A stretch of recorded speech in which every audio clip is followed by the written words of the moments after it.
আমার জানা মতে বর্তমান তামাম পৃথিবীতে যত খেলাধুলা সমাদৃত এর মধ্যে একটা মনে হয় ক্রিকেট, নাকি বলেন?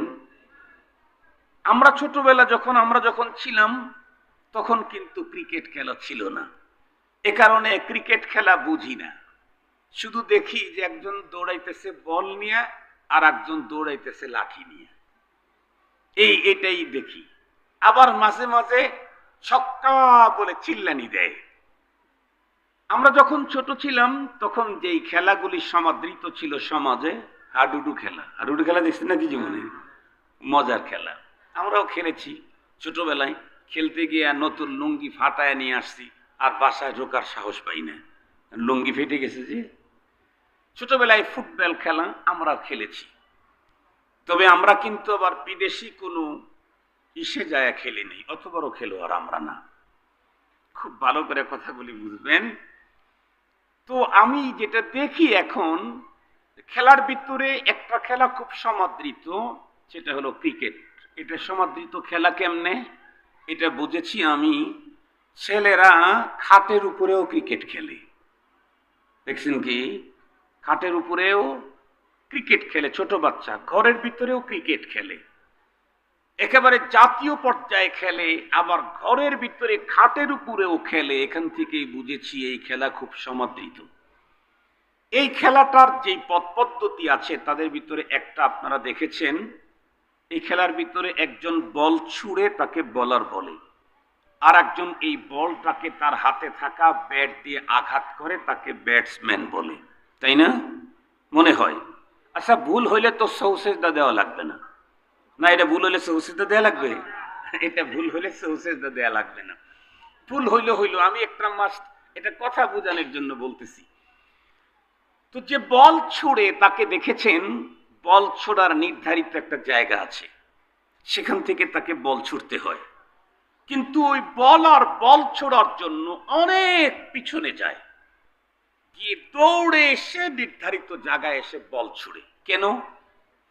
অনেক পিছন থেকে যদি দৌড়ে এসে বল না ছুড়ে তাহলে ওর ছোড়া বলে স্পিড হবে না।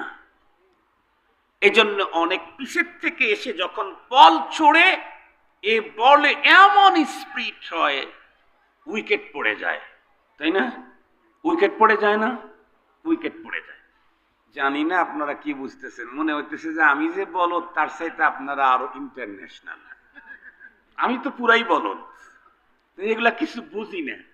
যাও শিখছি দুই চারটা, আমি মনে হইতেছে যে আপনারা মনে হয় তাও জানেন না। যাই, এটা না জানলে শরীয়তেও কোনো সমস্যা নাই, মারেফতেও সমস্যা নাই, দেশ রাষ্ট্রেও কোনো সমস্যা নাই। এর ঠিক তদ্রূপ আমি কোরআনের খোদাই মেসেজটাকে আপনাদের হৃদয়ের গভীর পর্যন্ত স্পিরিটে পৌঁছাইতে চাই। এ কারণে আমাকে একটু আলোচনা পিছন থেকে আসতে হবে, তাহলে ওই বলের মতো স্পিরিট হবে। কুল হাল ইয়াস্তাবিল্লাযীনা ইয়ালামুন ওয়াল্লাযীনা লা ইয়ালামুন, এই মেসেজটা মুসলিম নারী পুরুষের অন্তরে স্পিরিটে দিতে চাই। এ কারণে আমাকে একটু পিছন থেকে আলোচনা নিয়ে আসতে হবে, তবে সময় আমার মাথার মধ্যে আছে। মুহতারাম হাজিরিন, তামাম পৃথিবীতে যত সৃষ্টিকুলকে আল্লাহ পাক সৃষ্টি করেছেন, সমস্ত সৃষ্টিকুলগুলি সৃষ্টির লক্ষ্যের দিকে লক্ষ্য করলে দুই প্রকার। আল্লাহর কোরআনে আল্লাহ তাআলা নিজেই বলেন, এক প্রকারের সৃষ্টি মানব আর দানব, তাদেরকে আল্লাহ পাক তৈরি করেছেন শুধুমাত্র কেবলমাত্র একমাত্র এই জগতে তার গোলামি করবার জন্য। তাদের সুখ শান্তি আর ভোগবিলাস এর জন্য আল্লাহ পাক রিজার্ভ করে রেখেছেন পরকালীন চিরস্থায়ী জীবন। আল্লাহর কোরআনে বলেন, ওয়ামা খালাকতুল জিন্না ওয়াল ইনসা ইল্লা লিয়াবুদুন, মা খালাকতুল জিন্না ওয়াল ইনসা বখা, মা খালাকতুল জিন্না ওয়াল ইনসা বখা, নিস্তে মকসুদ জুজ ইবাদত আজ জাহা। মানব দানব এক প্রকারের সৃষ্টি, এদেরকে আল্লাহ তৈরি করেছেন একটা উদ্দেশ্য নিয়ে, ক্ষণস্থায়ী এই জীবনে শুধুমাত্র কেবলমাত্র একমাত্র গোলামি করবে কার? আল্লাহ। মেনে চলবে কাকে? আল্লাহকে সব ক্ষেত্রে। তাদের সুখ শান্তি আর ভোগ বিলাসের জন্য আল্লাহ পাক রিজার্ভ করে রেখেছেন পরকালীন চিরস্থায়ী জীবন। মানব দানব বাদে আর যত সৃষ্টি আমরা দেখি আর না দেখি, সমস্ত সৃষ্টিকুল বিল খুসুস জমিনের যত সৃষ্টি আছে সবগুলিকে আল্লাহ পাক তৈরি করেছেন আর একটা লক্ষ্য নিয়ে। কোরআন হাকিম আল্লাহ বলেন, হুয়াল্লাযী খালাকা লাকুম মা ফিল আরদি জামিআ, তিনি ওই সত্তা যিনি তোমাদের কল্যাণে জমিনের সবকিছুকে সৃজন করেছেন। মানব দানবের কল্যাণ, তাদের উপকার, তাদের খেদমতের জন্য আসমান জমিন গ্রহ নক্ষত্র গ্যালাক্সি তারকা ধূমকেতু সৌরজগতে অবস্থিত সকল কিছু, জমিনের যত গাছপালা তরুলতা, এমনকি তাহতা সাওয়া মাটি অভ্যন্তরের খনিজ সম্পদ এবং জলজগতের সবকিছুকে তৈরি করেছেন আল্লাহ মানব দানবের কল্যাণে, তাদের সেবা করার জন্য। আর ওই সমস্ত সৃষ্টি বিলখুসুস প্রাণীকুল, তাদের সুখ শান্তি আর ভোগ বিলাস এই ক্ষণস্থায়ী জীবনে, পরপারের চিরস্থায়ী জীবনে তাদের কোনো সুখ শান্তি নেই। এতটুকু কথা মাথার ভিতরে রাখেন, তাহলে মানব আর দানব তৈরি হয়েছে ক্ষণস্থায়ী জীবনের সুখ শান্তি না পরকালের চিরস্থায়ী জীবনের সুখ শান্তির জন্য? ক্ষণস্থায়ী জীবনের সুখ শান্তি ভোগ বিলাসের জন্য তৈরি হয়েছে কারা? গরু ছাগল ভেড়া। কথা কি বুঝেন? এ কারণে এই জীবনে বহু ফতুয়া শুনেছেন, একেবারে ডিজিটাল হুজুর, তারপরে ভাইরাল হুজুর, কত রঙের কত ঢঙ্গের বক্তা বাংলাদেশে আল্লাহর মেহেরবানিতে আছে। অনেক ফতুয়া শুনেছেন, নতুন নতুন নতুন নতুন জাল ভেজাল নানান রঙের তথ্য শুনেছেন, কিন্তু এমন তথ্য জীবনেও শোনেন নাই। এরকম তথ্য কি শুনেছেন যে একজন বিড়াল 24 ঘন্টা যে বাসায় থাকে ওই বাড়ির আলার দুধ যদি চুরি করে খায় তাহলে বিড়ালের জন্য বৈধ, অন্য কোনো বাড়িতে গিয়ে বিড়াল দুধ চুরি করে খাইলে তাহলে এটা অবৈধ? এই ফতুয়া জীবনে শুনছেন? শুনেন নাই। এমন ফতুয়া কি শুনেছেন গরু নিজ মালিকের খড় খেতে পারবে, এটা তার জন্য হালাল, কিন্তু অন্য কোনো গৃহস্থের খড় খাওয়া গরুর জন্য হারাম? এই ফতুয়া জীবনে শুনছেন? শুনেন নাই। এরকম ফতুয়া কি কোনোদিন শুনেছেন কুকুর নির্ধারিত একটা কুকুরনির সাথেই তাকে যৌনাচার করতে হবে, যে কোনো কুকুরনির সাথে যৌনাচার করা তার জন্য অবৈধ? এই ফতুয়া কি কোনোদিন শুনেছেন? শোনেন নাই।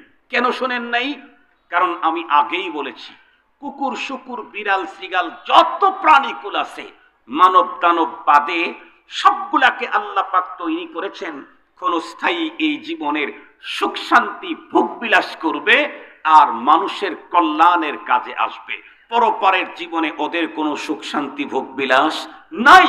কিন্তু একজন মানুষ, তার জন্য নিয়ম আছে, সে কিন্তু যা খুশি তাই বলতে পারে না, যা যেমনে খুশি তেমনে চলতে পারে না, যেদিকে খুশি সেদিকে তাকাইতে পারে না, যার সাথে খুশি তার সাথে কথা বলতে পারে না, যেখান থেকে খুশি সেখান থেকে অর্থ ইনকাম করতে পারে না, ইনকাম করা অর্থ যেখানে খুশি সেখানে বিনিয়োগ করতে পারে না, যেমনে খুশি তেমনে চলতে পারে না, যার সাথে খুশি তার সাথে যৌনাচারও করতে পারে না। এই তথ্য যারা মানতে রাজি না, আল্লাহ তাদেরকে মানুষ বলতেও রাজি না। সহজ কথা বলেন, এই পৃথিবীতে একজন মানুষ যা খুশি তাই বলার অধিকার আছে? যা খুশি তাই করার অধিকার আছে? যা খুশি তাই বলার অধিকারী যদি থাকতো, তাই যদি করার অধিকার থাকতো, তাহলে সারা দুনিয়াতে দেশে এত জেলখানা কেন? কথা বলেন না কেন? যার যা খুশি তাই বলবে, যার যা খুশি তাই করবে। জেলখানাই প্রমাণ করে যা খুশি তাই বলা যায় না, যা খুশি তাই করা যায় না। কিছু আছে ছোট সরকারের আইন, যেগুলি লঙ্ঘন করলে ছোট সরকারের পুলিশ ধরে জেলখানায় পাঠায়, আর কিছু আছে মহান সরকারের আইন, যেগুলি লঙ্ঘন করলে মানুষকে পরপারে জাহান্নামের শাস্তি ভোগ করতে হয়। মানব দানবকে এই জীবনে শুধু আল্লাহর গোলামের জন্য তৈরি করা হয়েছে। তাদের সুখ শান্তি আর ভোগ বিলাস এহকালে না পরকালে, এই কথাটা মাথার মধ্যে রাখেন। এরপরে মূল কথার দিকে আসেন। তাম পৃথিবীতে যত শিক্ষা ব্যবস্থা চালু আছে মৌলিকভাবে দুই প্রকার। এক প্রকারের শিক্ষা ব্যবস্থা হলো কোরআন হাদিস, দ্বীনে ইলম, ওয়াহির বিদ্যা, ইসলাম ধর্মীয় শিক্ষা আরো সহজে বুঝবার জন্য মক্তব, মাদ্রাসা, জামিয়ার শিক্ষা। আর এক প্রকারের শিক্ষা হলো আধুনিক শিক্ষা, জাগতিক শিক্ষা, আরো সহজে বুঝবার জন্য স্কুল, কলেজ, ইউনিভার্সিটির শিক্ষা।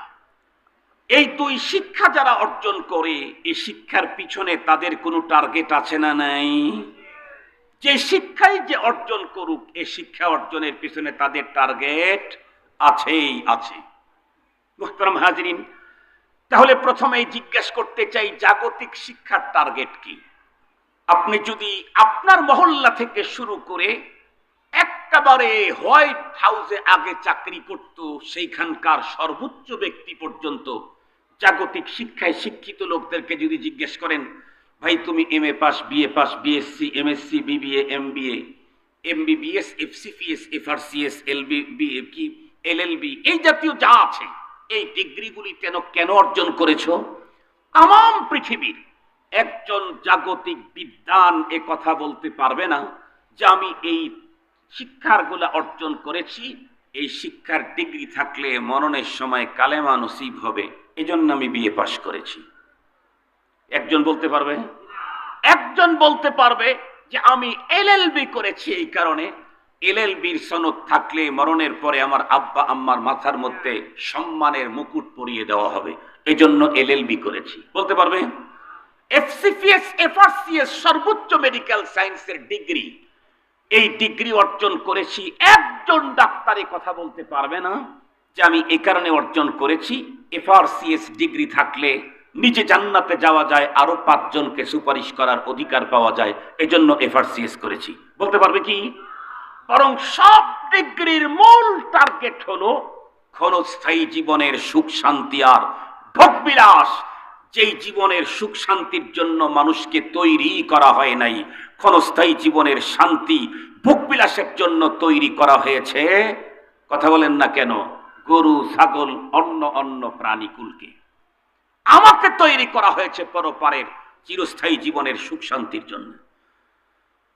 মুসলমান ভাইরা আমার খুব ভালো করে বুঝবেন, খুব ভালো করে বুঝবেন, পৃথিবীর যত বড় জাগতিক বিদ্যার বিজ্ঞানী হোক না কেন, একজন ব্যক্তি কথা বলার কোনো অধিকার নাই যে আমি এই শিক্ষাগুলি অর্জন করেছি কারণ আমার পরপারে এই ফায়দা ওই ফায়দা হবে না। বরং যদি জিজ্ঞেস করেন, ভাই তুমি এই সাবজেক্ট কেন নিলা, সে বলবে এই সাবজেক্টে পড়ে যারা সনদ অর্জন করতে পারে তাদের উন্নত চাকরি হয়, অনেক বড় বেতনে চাকরি হয়, দুনিয়াতে হাজার হাজার লক্ষ লক্ষ টাকা আমি ইনকাম করে দুনিয়াতে সুখ স্বাচ্ছন্দ্যে জীবন কাটাতে পারবো। এই হলো জাগতিক বিদ্যার টার্গেট। আর কোরআনের বিদ্যার টার্গেট যদি জিজ্ঞাসা করেন তাহলে বলা হবে আমি কোরআনের বিদ্যা অর্জন করেছি, দুনিয়াতে আমি সম্মান পাবো, মরণের পরে নিরঙ্কুশ আমি আল্লাহর জান্নাত জিতে নেব। খুব ভালো করে বুঝবেন, আমাকে আপনারা ভুল বুঝেন না। 27 বছর 28 বছর পর্যন্ত ওয়াজের পরে বাংলাদেশের মানুষ যদি ভুল বোঝে তাতে আমার কিছুই যায় আসে না। বিগত সরকার তো আমাদেরকে ভুল বুঝেই অনেক টর্চারিং করেছে। বলেন তো দেখি, ক্ষতি আমাদের হয়েছে নাকি তাদেরকেই দেশ ছাড়তে হয়েছে? আমাদেরকে ভুল বুঝেছিল,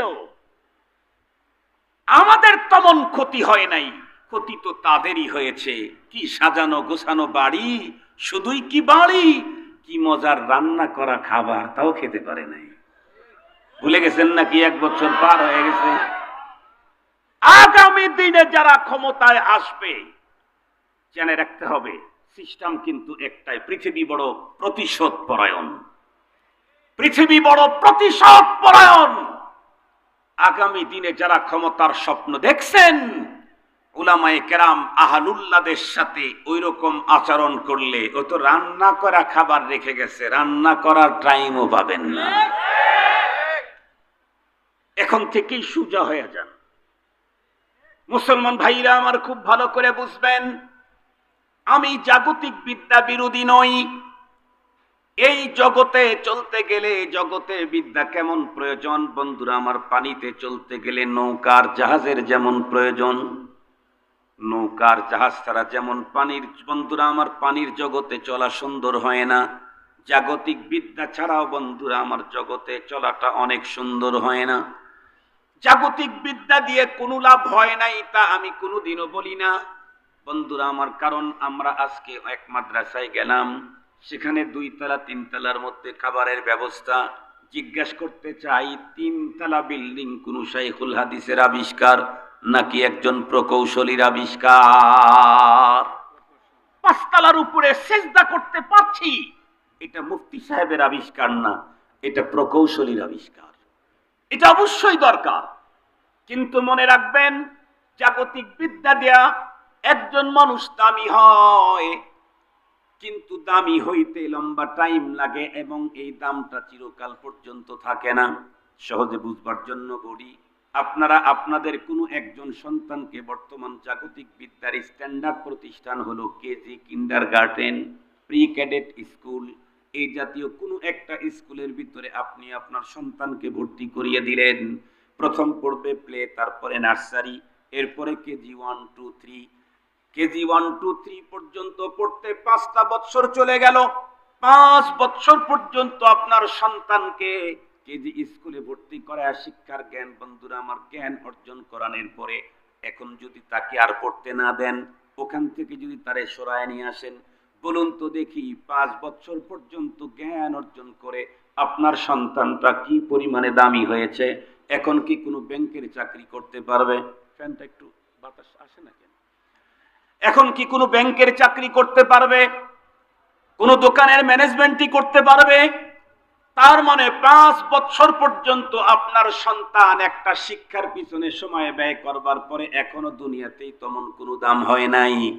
দামি যদি করতে চান আরো লম্বা টাইম তাকে শিক্ষার পিছনে রেখে দেন।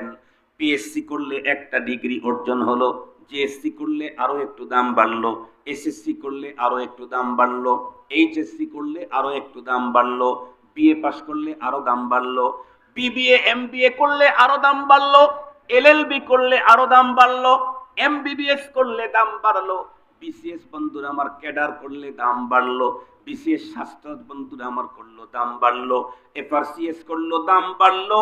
এফআরসিএস যদি কোনো ডিগ্রি কোনো মানুষ অর্জন করে মেডিকেল সায়েন্সে, বর্তমান পৃথিবীর সবচেয়ে বড় ডিগ্রি অর্জন হলো, অনেক দাম বেড়ে গেল। কিন্তু আমি জিজ্ঞাসা করতে চাই, সমস্ত ডিগ্রি অর্জন করে যত দাম অর্জন হয়েছিল এই দামটা কতদিন পর্যন্ত থাকে? যতদিন পর্যন্ত ওই ডিগ্রিধারী লোকটার নাক আর মুখ দিয়ে বাতাস আসা যাওয়া করে ততদিন পর্যন্ত তার দাম আছে। যখনই বাতাসের আপ ডাউন বন্ধ, এফআরসিএস ডিগ্রিধারী ডাক্তারের 4 পয়সার দাম আর নাই।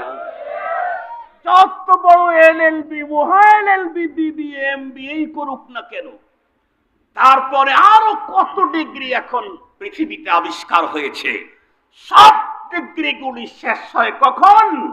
ডিগ্রিধারী লোকটার বডির ভিতরে বাতাসের আপ ডাউন বন্ধ হয় যখন। এখন আর ডাক্তারের কোনো দাম নাই, ডক্টরেরও কোনো দাম নাই, মন্ত্রীরও কোনো দাম নাই, প্রকৌশলীর কোনো দাম নাই, মাস্টারের কোনো দাম নাই, মিস্টারের কোনো দাম নাই। কথা বলেন না কেন? সত্যই বলতেছি তো। পক্ষান্তরে একটা ছেলে যখন কোরআনের বিদ্যা অর্জন করার জন্য যায়, ছেলে হোক, মেয়ে হোক, নারী হোক, পুরুষ হোক, যাই হোক না কেন, তার দাম কি পরিমাণে বাড়ে আর কতদিন পর্যন্ত দাম থাকে, এটার কিঞ্চিত কথা বলে নির্ধারিত টাইমেই আমি আমার বয়ান শেষ করে দেব ইনশাআল্লাহ। জাগতিক বিদ্যার দ্বারা মানুষ দামি হয়। দামি হইতে কত টাইম লাগে? কোনো টাইম লাগে না। খুব ভালো করে বুঝবেন, কোনো একজন ছেলে মেয়ে নিজের বাড়ি থেকে কমপ্লিট বন্ধুরা আমার ইচ্ছা করে বের হলো, আমি একটি দ্বীনি মাদ্রাসার ভিতরে যাব, ভর্তি হয়ে আল্লাহর কোরআনের বিদ্যা অর্জন করব।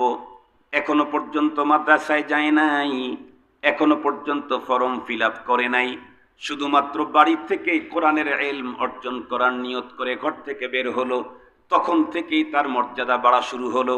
আল্লাহর পয়গম্বর বলেন, মান সালাকা তারিকান ইয়ালতামিসু ফীহি ইলমা সাহহালাল্লাহু লাহু বিহি তারিকান ইলাল জান্নাহ।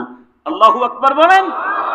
আরে আরবি কোনটাই বুঝেন নাই, একটা তো বাংলা বললাম, ইলাল জান্নাহ। জান্নাতটা বাংলা বলি নাই তো, এটা শোনার পরে উস্তুপ করে আসেন কেন? জান্নাতে যাওয়ার ইচ্ছে নাই? তো জান্নাত যখন শুনছি, চিল্লানি একটা দেওয়া দরকার ছিল। মুহতারাম হাজিরিন, আল্লাহ পাকের রাসূল কি বললেন?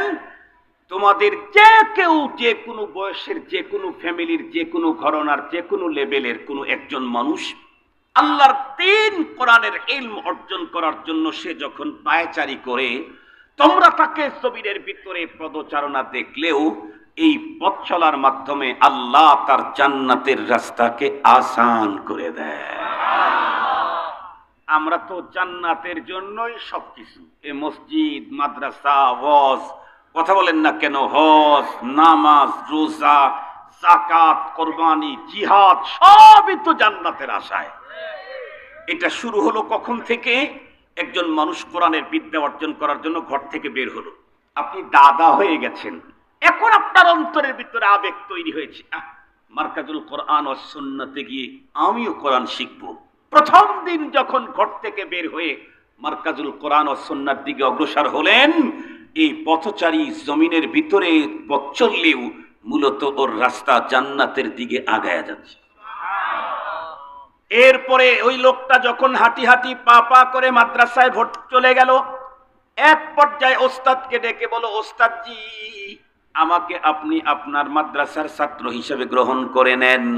ওস্তাদজি তার নামটা বন্ধুরা আমার খাতার ভিতরে উঠায় বলল, ঠিক আছে তুমি এখন যাও, ওস্তাদের কাছে গিয়ে তুমি এখন পড়ো আলিফ বা তা সা জিম। তার মানে কমপ্লিট তালিবুল ইলমের খাতার ভিতরে নাম লেখায়া দিল। এখন এই ছেলেটার মর্যাদা কি পরিমাণে বাড়লো, এই লোকটার মর্যাদা কি পরিমাণে বাড়লো। আল্লাহ পাকের পয়গম্বর বলেন, ওয়া ইন্না মালাইকাতার রাহমা লাতাদাউ আজনিহাতাহা রিদান লিতালিবিল ইলম। আল্লাহর পয়গম্বর বলেন, তালিবুল ইলমের খাতার ভিতরে নাম লেখানোর পরে এই ছেলেটা বিশ্ব রোডে পায়চারি করুক, ফিডার রোডে পায়চারি করুক, অথবা গ্রামের আইলা রাস্তার উপরে চলুক না কেন, ও যখন পথ চলতে থাকে ওর সম্মানার্থে রহমতের ফেরেশতাগুলি তাদের পর বিছাইয়া দেয়। আপনাদের মনে আছে না, কেজি 3 পর্যন্ত কয় বছর? 5 বছর। দুনিয়াতেই তেমন কোনো মর্যাদা বাড়ে নাই। কোরআনের শিক্ষা অর্জন করতে গিয়ে মাত্র আলিফ বা তা সা পড়েছে, মর্যাদা বাড়লো 2 গুণে। এরপরে ছেলেটা যখন বন্ধুরা আমার পড়তে পড়তে এখন যুক্ত অক্ষর উচ্চারণ করা শিখে গেছে, ওস্তাদ তাকে ডেকে বলল, বাবা আগামী বুধবারের দিন তুমি তোমার নানা, দাদা, চাচা, আপনজন, রিলেটিভ যারা আছে মুরব্বী তাদেরকে নিয়ে আসো। কেন? আমরা তোমার হাতের ভিতরে আল্লাহর কোরআন উঠাইয়া দেব। শেষ পর্যন্ত বন্ধুরা আমার অল্প কিছুদিন পরে ছেলের হাতের ভিতরে লোকটা এখন কাল্লামুল্লাহ শুরু হাতে নিয়ে নিল। এখন সে পড়া শুরু করে দিল, আলহামদুলিল্লাহি রাব্বিল আলামিন। এর মর্যাদা কি পরিমাণে বাড়লো! আল্লাহ পাকের পয়গম্বর বলেন, মান কারাআ হারফাম মিন কিতাবিল্লাহি ফালাহু হাসানা ওয়াল হাসানাতু বিআশরি আমসালিহা লা আকুলু আলিফ লাম মিম হারফুন বাল আলিফুন হারফুন ওয়া লামুন হারফুন ওয়া মিমুন হারফ আও কামা ক্বালা আলাইহিস সালাতু ওয়াস সালাম। এই কথাটা সুন্দর করে বুঝাইতে চাইলে ছোট হলেও একটা মিসাল বলতে হবে। বিগত দিনগুলিতে পৃথিবীর ভিতরে সবচেয়ে বড় ধনী ছিল বিল গেটস। এখন নাকি বিল গেটসের কাছাকাছি অথবা একটু বেড়ে গেছে ইলন মাস্ক। সে নাকি তার অনেক সম্পদ। বিল গেটসের ব্যাপারে একটা রিপোর্ট লিখেছিল, ধরে নেন বিল গেটস বাংলাদেশে আসছে, তার পকেট থেকে বাংলাদেশের 2000 টাকার নোট 4টা জমিনের ভিতরে পড়ে গেছে। তো লিখতেছিল, বিল গেটসের যে কাজ, এই কাজে তার এত বেশি ইনকাম, জমিনের ভিতরে পড়া 4000 টাকার নোট জমিন থেকে উঠিয়ে সেটা পরিষ্কার করে এরপরে পকেটে ঢুকাইতে যে টাইম লাগবে, এই টাইমটা বিল গেটস যদি টাকা না উঠায় তার কাজের পিছনে ব্যয় করে, সেখানে তার ইনকাম হবে তার চাইতে কয়েক হাজার গুণে বেশি। তার মানে বিল গেটসের পকেট থেকে 2-4 হাজার টাকা পড়ে গেলে এটা উঠানের টাইম নাই। আপনারা মনে মনে ভাবতেছেন, ওই জাতীয় বিল গেটস যদি প্রত্যেকটা রাস্তায় রাস্তায় একজন থাকতো, কি বলেন, তাহলে রাস্তায় রাস্তায় টাকা পড়ে যেত। ওনার তো টাইম নাই, আমাদের তো টাইমের অভাব নাই। প্রয়োজনে 10 জন মিলে গুতাগুতি করতাম 3-4-5 ঘন্টা পর্যন্ত 1000 টাকা নিয়ে। মুহতারাম হাজিরিন, বিল গেটস তার এত বেশি ইনকাম, সেকেন্ডে সেকেন্ডে তার অ্যাকাউন্টে লক্ষ কোটি টাকা ঢোকে। খুব ভালো করে বুঝবেন মুসলমান, তাম পৃথিবীর বিল গেটস হলো একজন। এই রকমের 1 কোটি বিল গেটস কখনোই দুনিয়াতে আসার সম্ভাবনা নাই।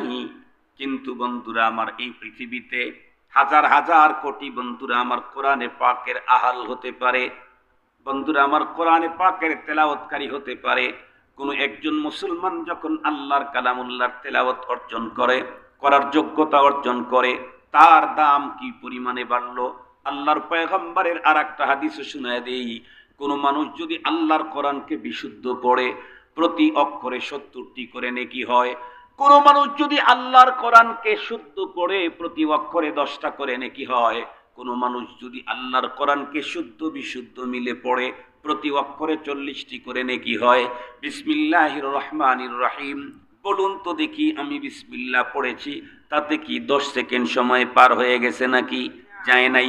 আবারও বলছি বিসমিল্লাহির রহমানির রহিম, বিসমিল্লাহির রহমানির রহিম পড়তে 5টা সেকেন্ডও পার হয় নাই। বিসমিল্লাতে 19টা অক্ষর আছে। আমার তেলাওয়াত যদি বিশুদ্ধ হয়ে থাকে, প্রতি অক্ষরে 70, 70কে 19 দিয়ে গুণন দিলে যেই পরিমাণে নেকি, ওই পরিমাণে নেকি অলরেডি আমার অ্যাকাউন্টে ঢুকে গেছে। শুধু আমার অ্যাকাউন্টে ঢুকছে তাই না, বিল গেটস যখন ইনকাম করে, কাজ করে, ওর অ্যাকাউন্টে টাকা ঢোকে। ওর কাজের দিকে কেউ তাকায়া থাকলে তার অ্যাকাউন্টে টাকা ঢোকে না। কিন্তু আল্লাহর কোরআন এমনই এক মহাগ্রন্থ, আমি তেলাওয়াত করেছি, আমার অ্যাকাউন্টে যেই পরিমাণে নেকি ঢুকেছে, আপনারা মুহাব্বত গুরুত্বের সাথে শ্রবণ করেছেন, সেম নেকি আপনাদের আমল নামায়ও ঢুকে গেছে। খুব ভালো করে বুঝবেন। এরপরে ওই ছেলেটি অথবা লোকটি আল্লাহর কোরআন দেখে দেখে পড়তে পড়তে পড়তে পড়তে একটা পর্যায়ে আল্লাহর কোরআনকে তার সিনার ভিতরে সেভ করে নিল, তার মানে হাফেজে কোরআন হয়ে গেল। এখন এই ছেলেটার মর্যাদা কি পরিমাণে বাড়লো। ক্বালা রাসূলুল্লাহ সাল্লাল্লাহু আলাইহি ওয়াসাল্লাম, মান ক্বারাআল কুরআন ফাস্তাযহারাহু ফাআহাল্লা হালালাহু ওয়া হাররামা হারামাহু আদখালাহুল্লাহুল জান্নাহ ওয়া শাফাহু ফি 'আশরাতিন মিন আহলি বাইতিহি কুল্লুহুম ক্বাদ ওয়াজাবাত লাহুমুন নার। আল্লাহু আকবার বলেন। খুব ভালো করে বুঝবেন, দাদার বাড়ির কথা শোনাচ্ছি না, বাবার কথাও শোনাচ্ছি না, পয়গম্বরের হাদিস, আল্লাহ পাকের কোরআন থেকেই বলছি। বিশ্বনবীজি বলেন, এখন যদি ছেলেটা কোরআন পড়তে পড়তে মুখস্থ করে ফেলে, ওর মর্যাদা কি পরিমাণে বাড়ে, এটা বুঝবার আগে জানতে হবে মুখস্থ করতে হাফেজ হইতে কয় বছর লাগে। সব বাদ দিলাম, সর্বশেষ যে ছেলেটার মাথার ভিতরে পাগড়ি পরাইলাম, দেখেছেন কি? লক্ষ্য করেছেন? ওর বাড়ি টাঙ্গাইল। এত ছোট ছেলে, ওর মাথায় পাগড়ি পরাইয়া জিজ্ঞাসা করলাম, তোমার আব্বু কই? বলে বিদেশ থাকে। আব্বু কই? বিদেশ থাকে। ওর টোটাল বয়স কত হবে? 10-11, এর চাইতে বেশি না। একটা ছেলে হাফেজে কোরআন হইতে কতদিন পড়তে হয়, এই জাতীয় রিপোর্ট আমার কাছে চাইলে neat and clean 100% fresh report দিতে পারবো আমি। কেন? এই ব্যবসায় আমার, এই কাজই আমি করি, মাদ্রাসায় পড়েছি আর পড়াই, এটাই আমার কাজ। মুহতারাম হাজিরিন, স্বাভাবিকভাবে একজন মানুষ, একটা ছেলে অথবা মেয়ে হাফেজে কোরআন হইতে 4-5 বছর লাগে। এর চাইতেও বেশি লাগে এমনটি খুব কম। তবে এর চাইতেও অল্প সময়ে হাফেজে কোরআন বাংলাদেশে আছে না নাই? এখন তো আর ওই কিস্সা বলার টাইম নাই। এখন তো অনলাইনে আমরা দেখতে পাই 7 মাসে হাফেজ, 8 মাসে হাফেজ, 9 মাসে হাফেজ, 4 মাসে হাফেজ, 3 মাসে হাফেজ। পৃথিবীর সবচাইতে অল্প সময়ে হাফেজ হয়েছে যে তার লেগেছে মাত্র 3 দিন। তাম পৃথিবীতে সবচাইতে কম সময়ের হাফেজ মাত্র 3 দিন। আইম্মায়ে মুজতাহিদিনদের ভিতরে ইমামে আহমদ ইবনে হাম্বল গালেবান অথবা ইমাম মালিক রাহমাতুল্লাহ আলাইহি, ছোট অবস্থায় ইমামে আবু হানিফা আজম আবু হানিফা রাহমাতুল্লাহি আলাইহির কাছে আসছেন। এসে বললেন, হুজুর আমি আপনার ছাত্র হতে চাই। ইমামে আজম আবু হানিফা রাহমাতুল্লাহি আলাইহি বললেন, বাবা আমার ছাত্র হতে চাইলে তো একটা কোয়ালিটি লাগে। কি? হাফেজে কোরআন ছাড়া আমি কাউকে ছাত্রই বানাই না। তুমি কি হাফেজে কোরআন? ছোট্ট শিশু, আগামী দিনের মুজতাহিদ ইমাম। উনি বললেন, হুজুর আমি হাফেজে কোরআন না। হুজুর বললেন, তাহলে তোমাকে আমি ছাত্র বানাইতে পারবো না। উনি খুব রিকোয়েস্ট করলেন, হুজুর বুক ভরা আশা নিয়ে আপনার শাগির্দ হওয়ার জন্য এসেছি, প্লিজ আমাকে একটু সুযোগ দেন। আমি আপনাকে ওয়াদা দিলাম সব পড়াপড়ির পাশাপাশি 1 বছরের ভিতরে আমি আপনাকে পুরা কোরআন হেফজ করে শোনায় দেব। ইমামে আজম আবু হানিফা রহমাতুল্লাহি আলাইহি ছেলেটাকে ডেকে বললেন, বাবা শোনো, আমি আমার জন্য যেই নিয়ম করেছি তোমার কারণে সেই নিয়মটা আমি ভঙ্গ করতে পারি না, এজন্য আমি তোমাকে আমার ছাত্র বানাইতে পারবো না, চলে যাও। হাজার রিকোয়েস্টের পরে, কান্নাকাটির পরে ইমামে আজম আবু হানিফা রহমাতুল্লাহি আলাইহি যখন তাকে ছাত্র বানালেন না, উনি মন বরাক্রান্ত হৃদয় নিয়ে ফিরে গেলেন। মাত্র 7 দিন পরে আবারও ছেলেটি ফিরে এলেন ইমামে আজম আবু হানিফা রহমাতুল্লাহি আলাইহির কাছে। এসে বললেন, হুজুর আমি আপনার ছাত্র হতে চাই। ইমামে আজম জিজ্ঞাসা করলেন, তুমি কি ওই ছেলে নও যেই ছেলেটা এখন থেকে 1 সপ্তাহ পূর্বে আমাদের এখানে এসেছিলে? উনি উত্তর করলেন, জি হুজুর। হুজুর বললেন, আমি না তোমাকে কমপ্লিট জানিয়ে দিয়েছি, হাফেজে কোরআন হওয়া ছাড়া আমি কাউকে ছাত্র বানাতে পারবো না। তুমি যেহেতু হাফেজে কোরআন না, এ কারণে তোমাকে শাগির্দ বানাইতে পারতেছি না, চলে যাও। ছেলেটি মুস্কি হেসে ইমামে আজম আবু হানিফাকে ডেকে বললেন, ওস্তাদজি এখন থেকে 1 সপ্তাহ পূর্বে আমি হাফেজে কোরআন ছিলাম না, আজকে আমি হাফেজে কোরআন হয়েই এসেছি। ইমামে আজম আবু হানিফা রহমাতুল্লাহি আলাইহি অবাক হয়ে গেলেন, জিজ্ঞাসা করলেন, কি করে সম্ভব? আগামী দিনের ছোট্ট ইমাম ইমামে আজমকে ডেকে বলে, ওগো ওস্তাদজি আমার কথার প্রতি যদি আপনার বিশ্বাস না হয় তাহলে আপনি 30 পারা কোরআনের যে কোনো জায়গা থেকে চেক করে নিতে পারেন। বলুন তো দেখি, ওই ইমামের বন্ধুরা আমার হাফেজে কোরআন হইতে কয়দিন লেগেছে? মাত্র 7 দিন। 1 সপ্তাহ পরে আসছে 7 দিন। সবচাইতে বন্ধুরা আমার পৃথিবীতে অল্প সময়ের ভিতরে হাফেজে কোরআন হয়েছেন তার লেগেছিল মাত্র 3 দিন। এখন আসেন, একজন বন্ধুর আমার মানুষ হাফেজে কোরআন হইতে 3 দিন লাগুক, 7 দিন লাগুক, আমাদের একজন ওস্তাদ 27 দিনে বন্ধুরা আমার কোরআনের হেফজ করেছিলেন। হুসাইন আহমদ মাদানী রহমাতুল্লাহি আলাইহি উনিও 27 দিনে কোরআন শরীফ হেফজ করেছিলেন। 27 দিনে কোরআনের হাফেজ হোক, 2 মাসে হোক, 3 মাসে হোক, 3 বছরে হোক, অথবা 5 বছর ওই হাফেজে কোরআন হোক, হাফেজে কোরআন হলে তার মর্যাদা কি পরিমাণে বাড়ে। قال رسول الله صلى الله عليه وسلم من قرأ القرآن فاستظهره فأحل حلاله وحرم حرامه أدخله الله الجنة وشفاه في 10 من أهل بيته كلهم قد وجبت لهم النار। যেই ছেলেটি, যেই মেয়েটি, যেই মানুষটি আল্লাহর কোরআন পড়তে পড়তে তার হৃদয়ে সেভ করে নিল, এর মর্যাদা কি পরিমাণে বাড়লো। আল্লাহর হাবিব বলেন, ও যদি পরবর্তী লাইফটাকে কোরআনী স্টাইলে কাটাতে পারে তাহলে ওর মর্যাদা হলো ও জান্নাতে যাবে যাবে। ওর আপনজনের ভিতরে জাহান্নামের অর্ডার হয়ে গেছে এমন 10 জনকে সুপারিশ করে আল্লাহর জান্নাতে নেওয়ার পাওয়ার দেওয়া হবে। এখন বলুন, জাগতিক বিদ্যা অর্জন করতে কেজি 3 পর্যন্ত 5 ইয়ার্স 5 বছর জগতেই তেমন কোনো দাম বাড়ে নাই। কোরআনের বিদ্যা অর্জন করতে ঘর থেকে বের হতেই জান্নাতের রাস্তা আসান। আলিফ বা তাসা পড়তেই পথ দিয়ে হাঁটতে থাকলে রহমতের ফেরেশতাদের পরের সংবর্ধনা। এরপরে আলিফ লাম মিম পড়তেই অ্যাকাউন্টে বিল গেটসের মতো ডলার ঢোকা শুরু হয়ে গেছে। সুবহানাল্লাহ বললেন না যে? ও খালি শুধু পড়তে থাকে আর ঢুকতে থাকে, পড়তে থাকে আর ঢুকতে থাকে। এরপরে যখন হাফিজে কোরআন হয়ে গেছে, সফলতার কি দেখেছেন? ও তো জান্নাতে যাবে, ওর ফ্যামিলির 10 জন ওয়াজাবাত লাহুমুন নার, যাদের ব্যাপারে জাহান্নামের ফয়সালা হয়ে গেছে, তাদেরকে তার ইচ্ছা মতো তাদেরকে ওখান থেকে মুক্ত করে আল্লাহর জান্নাতে নেওয়ার পাওয়ার তাকে দেওয়া হবে। এতটুক পর্যন্ত আলোচনা যে বুঝে থাকলে বলুন, জাগতিক বিদ্যার কোরআনের বিদ্যা কি সমান? সেই কথাই তো আল্লাহ পাক ওই যে আমাদের ছোট্ট খুদে ছেলে ইংরেজিতে বক্তব্য দিতে গিয়া কোরআনের যে মেসেজটা বলেছিলেন, এই মেসেজটাই হলো, তাই আল্লাহ বলেন কুল হাল ইয়াস্তাবিল্লাযীনা ইয়ালামুনা ওয়াল্লাযীনা লা ইয়ালামুন ইন্নামা ইয়াতাযাক্কারু উলুল আলবাব। আল্লাহু আকবার। আল্লাহ বলেন, ওগো রাসূল আপনি বলেন, যারা কোরআনের বিদ্যা অর্জন করলো আর যারা করলো না, তারা কি কখনো সমান হতে পারে? বলুন তো দেখি, মর্যাদায় বেশি জাগতিক বিদ্বানদের না কোরআনের বিদ্বান?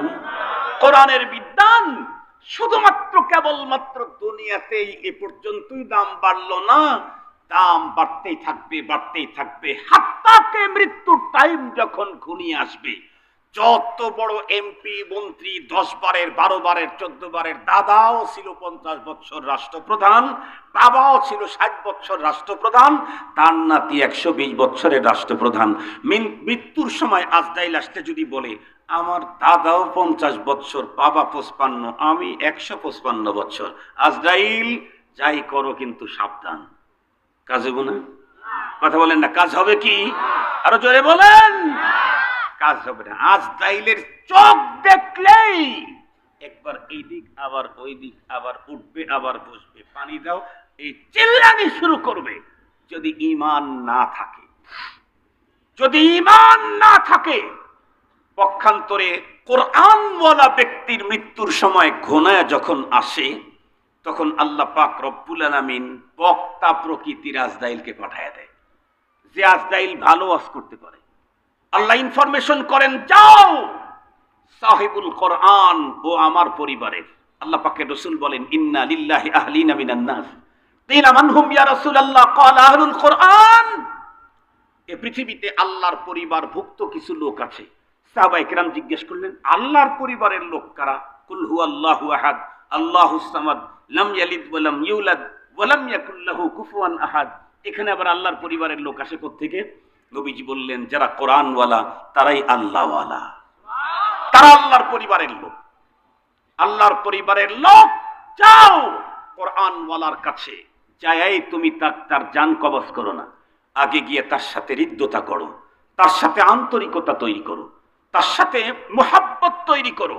একটা পর্যায়ে তাকে বলো যে তোমার কোনো ভয় নাই, নিতে আসছি, কিন্তু এখান থেকে অনেক অনেক অনেক উন্নত জায়গায়। কোথায়? জান্নাতে। সুবহানাল্লাহ বললেন না যে? এরপরে যখন কবরে রাখা হবে, চতুর্দিক থেকে আযাবের ফেরেশতারা কিলবিল করে কবরের ভিতরে ঢুকতে থাকে। ইদাউদি আল মাইয়িত ফি কবরিহি, হাদিসের মধ্যে আসছে, লম্বা হাদিস। কিন্তু যেই লোকের মস্তিষ্কে আছে কোরআন, তার কোনো পেরেশানি নেই। কেন? কবরের ভিতরে চতুর্দিক থেকে আযাবের ফেরেশতা ঢুকতে থাকলেই কোরআন মাথার দিকে দাঁড়িয়ে যাবে। সহিহ হাদিসের বর্ণনা, কোরআন মাথার দিকে, মৃত্যু ব্যক্তির মাথার দিকে দাঁড়িয়ে যাবে, গিয়া বলবে কোরআন আযাবের ফেরেশতাদেরকে, কি চাই? তারা বলবে এই লোকের কিছু ঝামেলা আছে, চেক করতে হবে, এই জন্য আমরা আসছি। কোরআন তখন ডেকে বলবে, কে তোমাদেরকে পাঠালো? তারা বলবে আল্লাহ। কোরআন তখন বলবে, দেখো তোমরা আল্লাহর গোলাম, আমি আল্লাহর কালাম। তোমরা আল্লাহর গোলাম, আমি কার কালাম? আল্লাহ রাসূল বলেন, তাবাররাক বিল কুরআন ফাইন্নাহু কালামুল্লাহ খারাজা আনহু। সুবহানাল্লাহ। তোমরা আল্লাহর গোলাম, আমি আল্লাহর কালাম, যাও এখান থেকে যাও, এর ব্যাপারে যত যা বলতে হয় করতে হয় সেটা রবের সাথে আমি দেখব। এই বলে আযাবের ফেরেশতাকে কবর থেকে সরায়া দিয়ে কোরআন ওয়ালাকে ডেকে বলবে নাম কানাউমাতিল আরুস, আরে নববধূকে নিয়ে বাসর রাত্রে যেমন মজা করে ঘুমায় তুমি তেমন মজা করে কবরে ঘুমাও। কোরআনওয়ালা হয়তো বলবে এই যে আসছিল আবার যদি আসে, কোরআন তখন বলবে নো, কেমনে আসবে, আমি তো তোমার পাহারাদারি করার জন্য এখানে আসি। তুমি পৃথিবীতে রাত জেগে জেগে আমাকে পাহারাদারি করেছো, আমার আইন পৃথিবীতে বাস্তবায়ন করার জন্য দিনে আর রাত্রে রাজপথে জীবনের ঝুঁকি নিয়ে আমাকে রক্ষা করার ব্যবস্থা করেছো। আজকে তোমার ঘুমাবার পালা, আমার পাহারাদারি করবার পালা। তুমি ঘুমাও, ঘুমাও, তুমি ঘুমাও।